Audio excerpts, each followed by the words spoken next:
자, 인공지능 개론 시간에 그냥 원론적인 얘기만 하고 사례만 얘기하면은 사실 와닿지가 않습니다.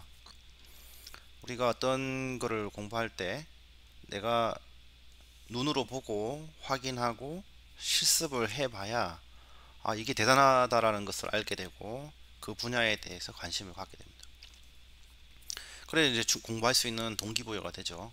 그래서 지금까지 사실은 1주차부터 지금까지 인공지능의 응용에 대해서 활용법, 사용법, 그리고 여러분도 직접 인공지능 모델을 간단하게 만들어 보는 방법, 뭐 이런 것들을 통해서 인공지능 기술이 다양하게 활용될 수 있다라는 것을 이제 알게 되셨을 겁니다.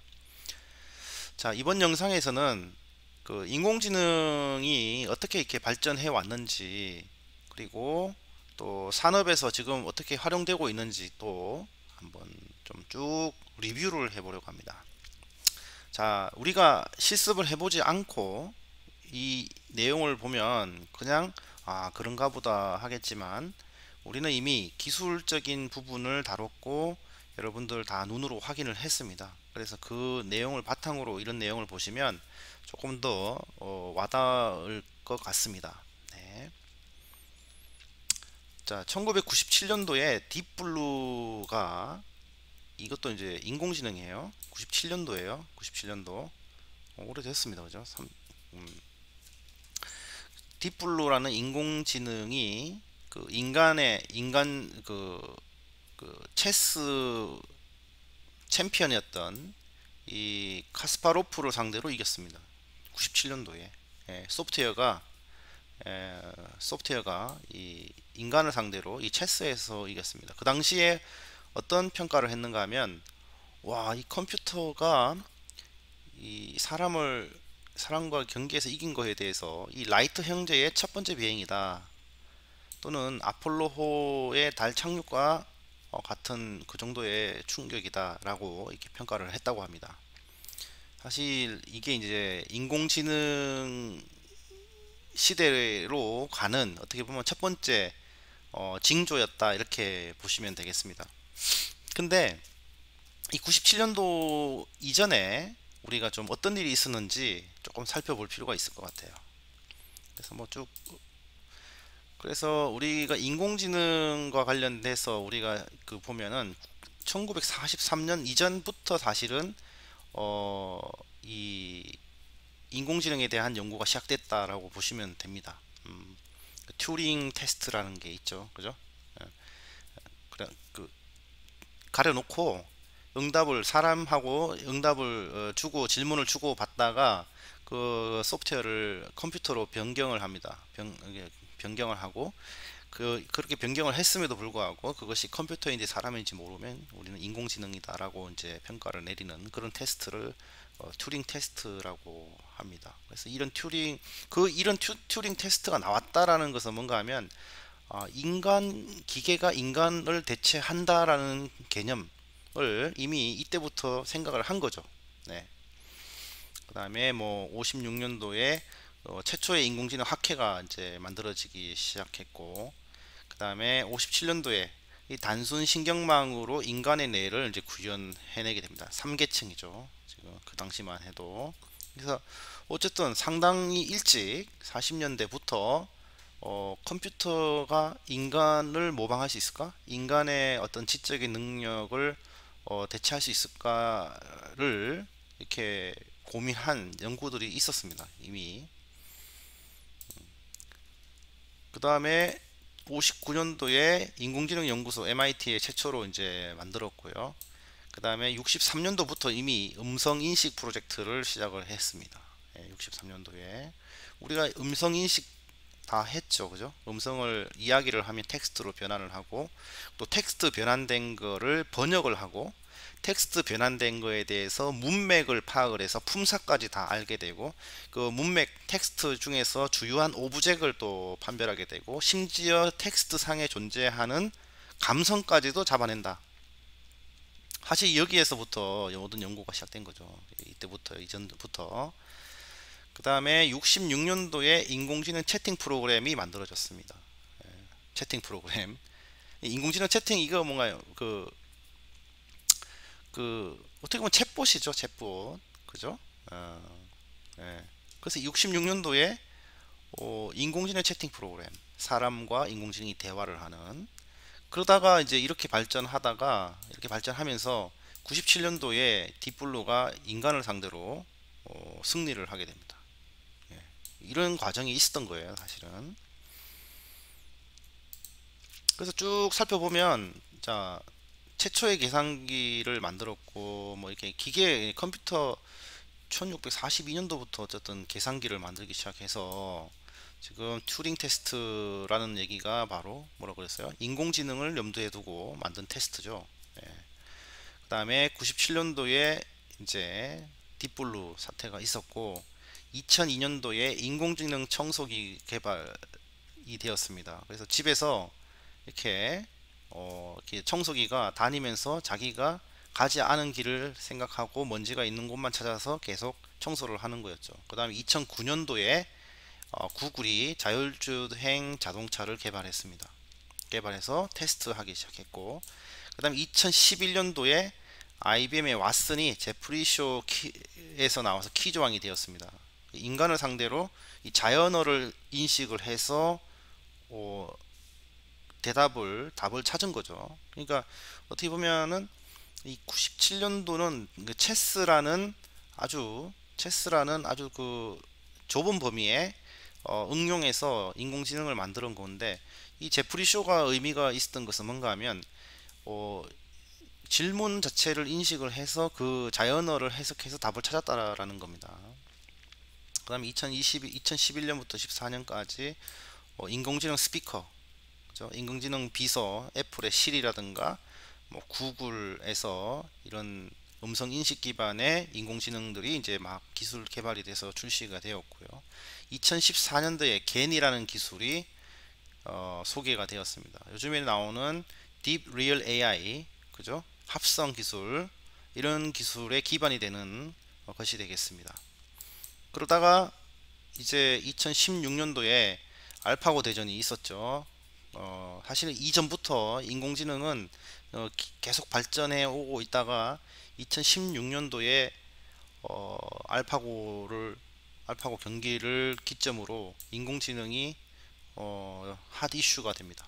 그러다가 2018년도인가 2019년도에 손정희 회장이 와서 뭐 첫 번째도 인공지능, 두 번째도 인공지능, 세 번째도 인공지능이라고 얘기를 하고 나서 우리나라 정부에서는 인공지능을 빼고는 어떤 뭔가를 하지 않는, 모든 게 인공지능과 연관시켜서 이제 사업을 만들기 시작합니다. 그래서 2018년도에 AI를 교육과정으로 이제 포함을 하게 되고, 지금 학과도 만들어지게 되고, 결국 우리 인공지능 융복학과도 이러한 역사의 흐름 가운데 이렇게 만들어졌다, 이렇게 이해하시면 되겠습니다. 자, 어쨌든 이런 흐름을 알고 있어야 된다, 이런 과정이 있었다라는 거고요. 네. 그 다음에 딥블루 97년도에 그 딥블루 사태를 본 이 사람들 중에 영향을 받은 사람들이 이렇게 이제 보고 있습니다. 빌 게이츠, 그 이후로 인공지능에 대한 전도서가 됐다. MS잖아요. MS도 인공지능에 어마어마한 투자를 하고 있어요. 지난번 시간에 MS의 AI 프로젝트를 우리가 살펴봤죠. 예, 흥미로운 프로젝트가 있었습니다. 그죠? 뭐 MRC라든가 그 다음에 뭐 수학 문제, 그 OCR을 기반으로 수학 문제를 풀어주는 앱이라든가, 그 다음에 그 화면에 그려주기만 하면, 그 UI를 그려주면 HTML 코드를 생성해 준다라든가, 뭐 이런 것들을 뭐 했죠. 근데 사실 그것을 추진할 수 있었던 것은 이런 리더가 있었기 때문에 가능한 거죠.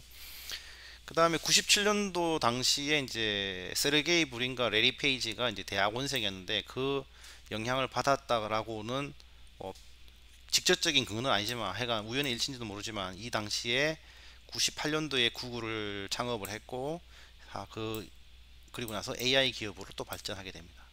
그 다음에 스티브 잡스도 애플 복귀 이후에 AI 투자에 이제 집중 투자하기 시작합니다. 마크 자크버그가 그 97년도 당시에는 중학생이었대요. 그리고 고등학교 때 AI 뮤직 플레이어를 개발했죠. 아무튼 이런 사람들이 딥블루 우연의 일치인지 모르지만 그 시기에 영향을 받아서 지금 사실 이 모든 기업 MS든 구글이든 애플이든 페이스북이든 전부 다 AI 쪽으로 엄청난 투자를 하고 있고 서비스 개발을 하고 있습니다. AI를 빼고는 이 기업들하고는 얘기를 할 수가 없죠. AI 플러스 이제 여기다가 이제 VR 이렇게 됩니다. 그래서 요즘에 뭐 이 VR이 확장된 메타버스라는 얘기도 나오고 있죠. 메타버스. 그러니까 이 현실과 좀 연결된 세계, 메타버스 가상이지만 현실과 연결되는 가상 공간을 메타버스라고 해요. 유니버스, 그죠? 네, 메타버스. 가상 현실 속에서 하는 행위들이 현실에 반영이 되는. 그래서 그 가상 공간 안에서 이루어지는 기술들 중에서 이제 AI가 융합이 되는 거죠. 메타버스 다음에 한번 얘기 좀 합시다. 그래서 2011년, 12년도에 자 제퍼디, 그죠? 왓슨이 퀴즈쇼에 출연해서 우승했다. 그래서 사람들이 이렇게 평가했다는 거예요. 이 게임 전에는 이게 단순 지식 게임이 아니고 뭐 문제에 대한 분석과 이해가 돼야 된다라고 어떤 어떻게 기계가 이런 문제를 풀 수 있냐라고 이제 조롱을 했다는 거죠. 하지만 인간이 참패를 했다라는 겁니다. 결론적으로. 예. 퀴즈쇼라는 것이 단순 지식 게임이 아니다. 그리고 나서 이제 계속 우승을 합니다. 그래서 지식의 수호자라는 별명을 얻게 되고 이제 공식적으로 어떤 지적인 영역에서 인간을 앞서간다라고 이제 평가를 내립니다. 결론적으로. 2011년도에 어떤 왓슨의 어떤 퀴즈쇼에서의 우승, 그리고 2012년도에 어떤 일이 생기는가 하면 이 인간의 이미지 인식률을 압도하는 인공지능이 나오기 시작합니다. 조금 전에 이전 영상에서 어떤 제가 예제를 보여줬냐면 비전 AI를 소개시켜 드렸습니다. 그 아이들이 웃는 모습, 그 세 명의 아이들이 웃는 모습 그 이미지를 올렸는데 거기서 인간이 감지하지 못하는 영역까지 기계가 인공지능이 도출하는 것을 아마 여러분들이 봤을 겁니다. 그죠? 그죠? 뭐 그 배경에 제가 이미 글자가 있는지도 눈으로 몰랐습니다, 사실은. 그런데 인공지능은 그거를 다 캐치해가지고 그 텍스트까지 다 보여주게 되고 자동차의 플랫 넘버의 글자까지도 사람의 눈으로는 정말로 볼 수가 없는 거였습니다. 그런 것들을 다 잡아내서 인식을 시키는 거죠. 그러니까 사람의 내가 앞에 있는 사물들을 보고 인식하는 것보다도 더 많은 풍성한 정보와 정확도를 보여주기 시작했다는 겁니다. 2012년도부터. 그래서 인간이 이미지를 보고 착각을 할 확률이 5% 이상이라고 합니다. 5%. 근데 기계는 지금 3% 이하로 떨어졌다고 얘기를 합니다. 3%, 제가 듣긴 벌써 3%였는데 더 떨어졌을 수도 있죠. 글자나 뭐 이런 것들은 훨씬 더 앞서가고 있습니다. 그리고 이제 그 인공지능과 관련돼서 97년도 이후에부터 인공지능과 관련된 논문이 막 쏟아지기 시작하는데 주로 이제 중국하고 미국이 가장 많은 이제 인공지능 선진국이다 이렇게 보시면 되겠습니다. 그래서 97년도부터 연구를 시작했고 12년부터 이제 기업 설립이 이제 되었습니다. 인공지능 중국의 경우는요. 자, 그래서 이제 앞으로는 인공지능은 이제 미래 문명이다 이렇게 이제 얘기를 하고 AI가 없으면 무엇도 할 수 없는 시대가 되었다라는 겁니다. 주로 지식과 정보, 기술 분야에서 모든 것이 인공지능이 압도할 것이다. 여기다가 로봇, 그죠? 로봇 이제 산업이죠, 그죠? 여기다가 이제 VR까지 접목이 되면, 그죠? 됩니다. 이렇게 해서 주로 응용 분야 의료에서 많이 이제 도입이 되고 있고 자동차, 그죠? 그래서 이제 자동차 기업들이 제조업이 아니다라고 얘기를 합니다. 이전에는 제조업이라고 얘기를 하고 다녔지만 이제는 제조업이 아니다. 인공지능과 빅데이터 플랫폼 기업이다 이렇게 얘기를 하는 기업들이 생겼어요. 그 다음에 교통에서도 지금 인공지능, 교육 말도 할 거 없고, 공공, 빅데이터 수집하고 있어요. 계속 데이터 댐 만들고. 근데 이제 어떤 질문이 우리한테 와야 하는가 하면, 인간이 AI보다 뛰어나려면 지적인 싸움에서는 단순 지식적인 싸움을 해서는 이제 인공지능을 앞서갈 수는 없다 했을 때, 무엇을 해야 되느냐 했을 때, 여기 보시면 워드 클라우드, 빅데이터 시간에 배웠죠. 이거를 해야 되고, 이거를 해야 되고, 공감 능력, 그죠? 이런 능력이 있어야, 이런 능력이 인간 고유의 능력이지 않느냐라고 하는 거죠. 이 얘기를 좀 나중에 좀 얘기할 건데, 좀 더 사례를 좀 보고 나서 어떻게 그러면 인간의 능력을 활용할 것인지 좀 더 얘기해 보겠습니다. 자, AI와 일자리 뭐 계속 얘기를 했습니다. 얘기했는데, 저는 기존에는 지식의 달인, 잘 외우고 잘 인지하고 추론하고, 이렇게 빨리 읽어서 요약하고, 정리하고, 이런 사람들이, 많이 외우고 알고 있는 사람들이, 국가를 이끌어 갔습니다. 근데 미래 사회에서는 어떤 그런 능력보다는 또 새로운 능력들이 이제 필요하게 되는 거죠. 그래서 20년 안에 사라질 직업들과 그의 확률들 있는데, 이 다음 장에 제가 좀 정리해 놓은 게 있습니다. 그래서 뭐 텔레마케터라든가, 텔레마케터 지금 뭐예요? 인공지능 챗봇, 그죠? 가능하죠.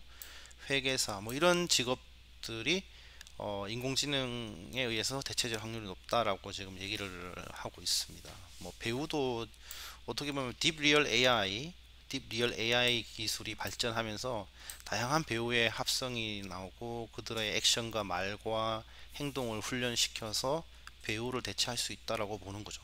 이제 우리가 배웠기 때문에 가능한 거예요. 이게 이해가 되는 거예요. 파일럿은 뭐 그것도 소프트웨어가 하면 되죠, 그죠? 뭐 자동차도 하고 있는데, 자동차 더 복잡하잖아요.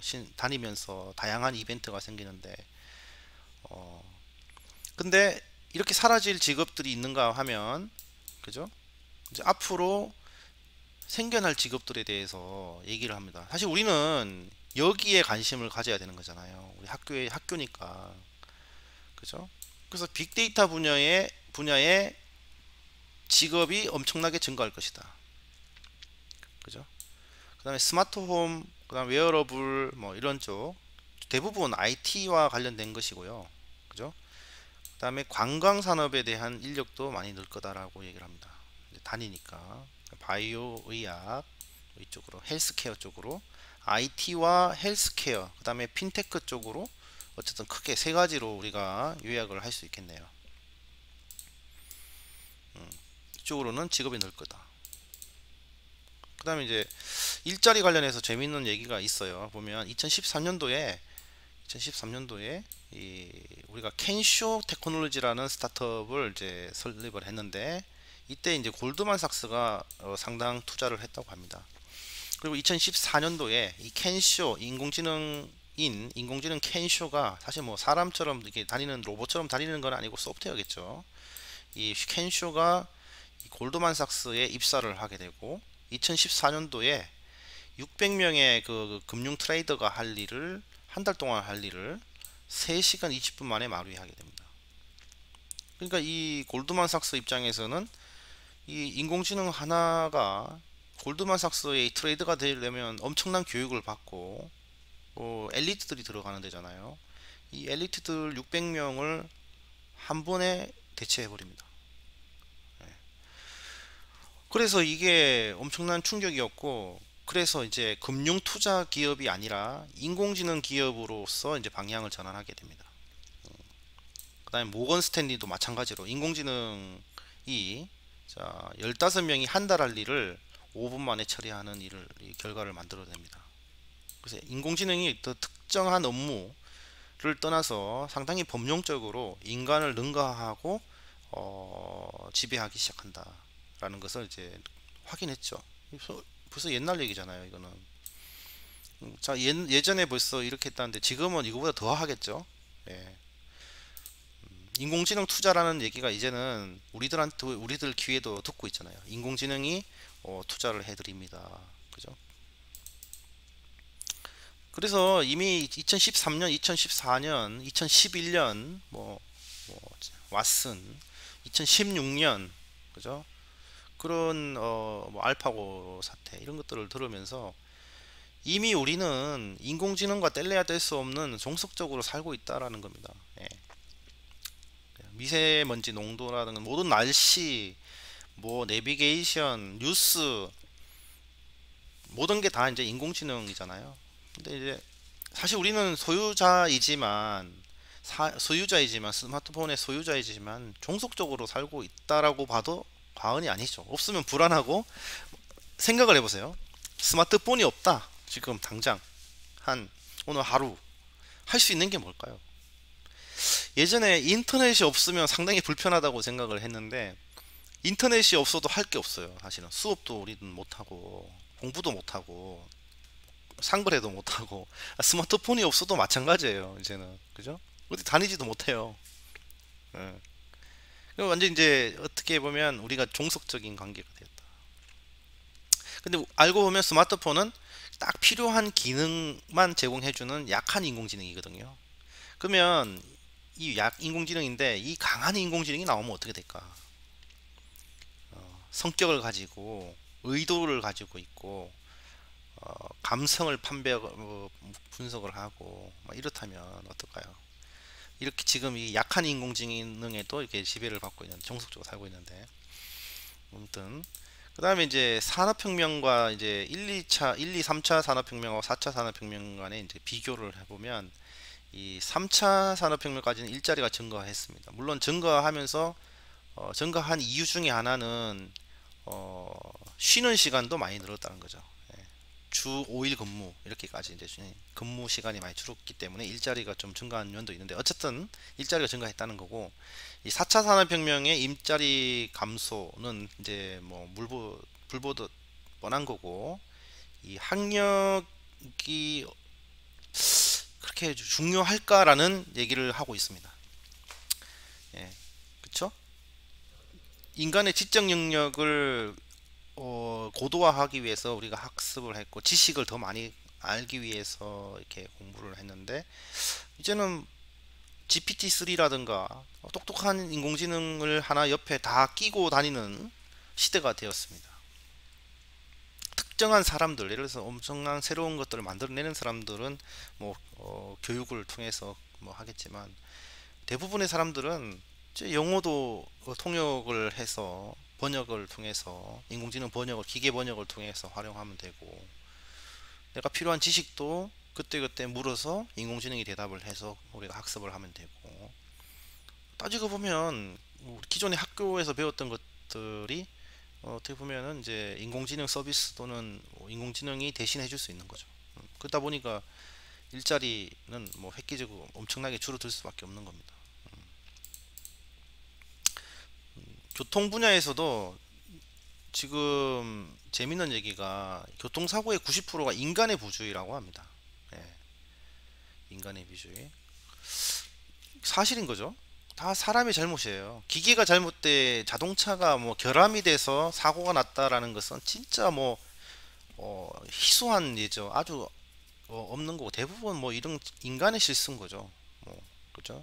전방 주시를 하지 않다든가 뭐 과속을 한다든가 뭐 졸음 운전을 한다든가 이런 거죠. 그런데 그에 비해서 인공지능은 330만 킬로로 무사고를 했다라는 겁니다. 예. 그러니까 사고를 안 내는 방법은 인공지능을 쓰면 된다는 이거예요. 물론 지금 윤리적인 문제가 있고 아직 기술적인 어떤 결함이 아주 가끔씩 나오지만 사실은 그렇다고 하더라도 인간이 만드는 사고율보다는 적다. 지능이 이렇게 보시면 되고 의사 판사 뭐 이렇게 대체 이건 너무 뭐 충격적인 거지만 사실은 이분들도 주관적인 가치 판단을 많이 하는 사람들이잖아요. 그죠? 근데 인공지능이 하면 이러한 인간의 부주의로 생길 수 있는 실수들을 최소화할 수 있겠죠. 이거 좀 더 자세하게 좀 이따 얘기를 할 건데 그러니까 의사도 약간의 의사결정을 미스하거나 수술을 할 때 뭐 잘못 건드림으로 인해 가지고 생명이 위태로울 수 있는데 그러한 실수들은 인공지능은 하지 않는다라는 거죠. 그렇다면 어, 그 시술을 받는 입장에서 인공지능을 하고 이게 보완을 해서 하게 되면 좀 더 좋아지는 방법도 있겠다. 그죠? 그래서 이게 뭐 양면성이 있어요, 항상. 근데 그 양면성 가운데 어쨌든 기술을 더 활용하는 방향으로 가긴 갈 겁니다. 제가 서두에도 말씀드렸지만 인공지능이 앞으로 더 많이 사용되고 더 많이 적용되면 적용됐지 절대로 지금보다 퇴보하지는 않을 거다. 음, 그렇게 간다라는 거예요. 그 간다라는 가정을 두 하에 우리가 뭔가를 생각을 하고 뭐 추진을 해야 되는 거죠. 뭐 의사 왓슨 얘기도 좀 할게요. 왓슨 같은 경우는 예전 한 1년, 2년 전의 얘기인데 어쨌든 검색 능력은 뭐 말로 뭐 할 수도 없죠. 0.1초, 0.011초죠. 아무리 뭐 대단한 데이터가 있어도 이 컴퓨터는 검색 속도 면에서 인간이 따라잡을 수가 없습니다. 그 다음에 그 이미지, 데이터 관점에서도 인간이 가지고 있는 경험치하고 비교할 수 없는 만큼의 정보를 가지고 있습니다. 예, 그죠? 이렇게 많이 갖고 있어요. 정확도도 상당히 그래도 사람은 실수할 수 있지만 왜냐하면 내가 내 정보, 내 경험에 갇혀 있지만 이 인공지능은 다양한 데이터를 근거로 그 의사결정을 하기 때문에 실수할 확률이 낮습니다. 그래서 뭐 실제로 사례를 보면 인공지능 PET 폐암 진단에 있어서 인공지능은 0%다 이렇게 나왔고 안과 의사 그죠? 이렇게 됐고요. 그 다음에 심장 초음파 분석에 대한 정확도 훨씬 높고요. 인간에 비해서. 그 다음에 피부암 진단의 정확도 그죠? 어깨 골절 진단의 정확도 뭐 보면 어쨌든 지금 요거는 데이터를 근거로 예시를 가져온 건데 지속적인 학습을 통해 가지고 좀 더 완전한 형태로 지금 발전하고 있다라는 겁니다. 우리가 인공지능 모델을 만들면서 어떤 얘기를 했죠? 그 인공지능한테 우리가 학습시킬 수 있는 데이터가 많으면 많을수록 그 정확도가 높아진다라는 얘기를 했습니다. 그죠? 그러면 이 의료 분야에서 매일마다 영상을 찍고 판독을 하고 영상 찍고 판독하는 그런 데이터들을 인공지능한테 계속 학습을 시켜주게 되면 사람은 뭐 이렇게 잘못 실수해서 못 볼 수 있고 놓치는 것들을 인공지능이 다 잡아가지고 정확도를 높이는 거죠. 이제 인공지능 만들어 보고 이러니까 제가 설명하는 게 이해가 되죠. 예. 그래서 뭐 이 당시는 2016년도 당시인데 왓슨을 가지고 인공지능에 대한 처방에 되게 신뢰한다라는 얘기를 했습니다. 그래서 상당히 요거는 인공지능 왓슨 편에서 데이터가 나왔던 건데요. 근데 요즘에 최근에 보면 이 왓슨의 경우는 좀 이런 부정적인 결과들이 나왔습니다. 그래서 작년, 재작년 뭐부터 지금 2018년도부터 작년까지 계속 이제 왓슨이 이제 조금 그 왓슨에 대해서 부정적인 얘기가 좀 나오기 시작합니다. 그래서 뭐 이게 왜 그러냐 이렇게 해보면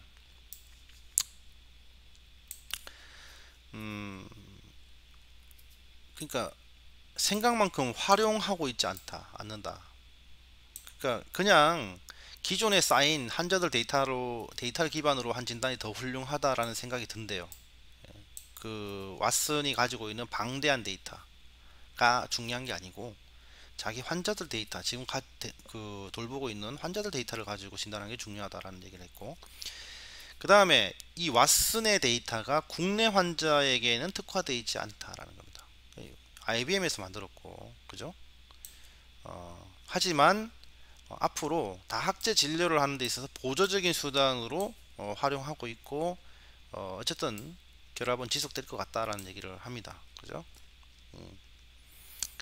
안 쓸 수는 없어요. 지금 뭐 당장 그 학습 데이터, 이 진단을 하는 데 있어서 사용되는 학습 데이터가 우리나라에 맞는 데이터가 없어서 정확도가 떨어지고 또 하나의 이유는 경제적인 어떤 트레이드 오프가 그죠?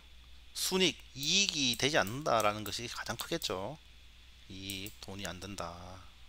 뭐 여러 가지 이유가 있겠지만 돈이 안 된다. 근데 처음에 병원들이 경쟁적으로 이 인공지능 왓슨을 도입한 것은 어떻게 보면 병원의 마케팅 전략이었을 수도 있습니다. 마케팅 전략. 우리 병원은 인공지능을 도입해서 환자를 뭐 치료한다 이렇게 마케팅의 목적으로 이제 왓슨을 도입했을 수도 있고 그러면서 한번 시도를 해봤는데 여러 가지 이제 한계점도 있고 돈도 많이 드는데 이렇게 뭐 부정적인 문제들이 나오니까 지금은 조금 보류하고 있는 상태인 것 같습니다. 그래서 뭐 어쨌든 인공지능이 계속 발전하면서 어떤 개념이 생기는가 하면 명의의 개념이 사라진다라는 얘기를 하고 있습니다. 명의. 그러니까 빅데이터 자기가 명의분들은 많은 케이스를 어, 많이 수술을 했기 때문에 빅데이터가 많이 있고 여러 케이스가 있기 때문에 잘 치료를 할 수 있는 확률이 높잖아요. 그러면 그 개념을 경험한 데이터들이 인공지능한테 다 학습이 돼 가지고 그 학습된 인공지능이 전국에 있는 환자들을 치료한다면 그죠? 한 명의 명의가 전체 환자를 치료하는 그런 결과를 하게 됩니다.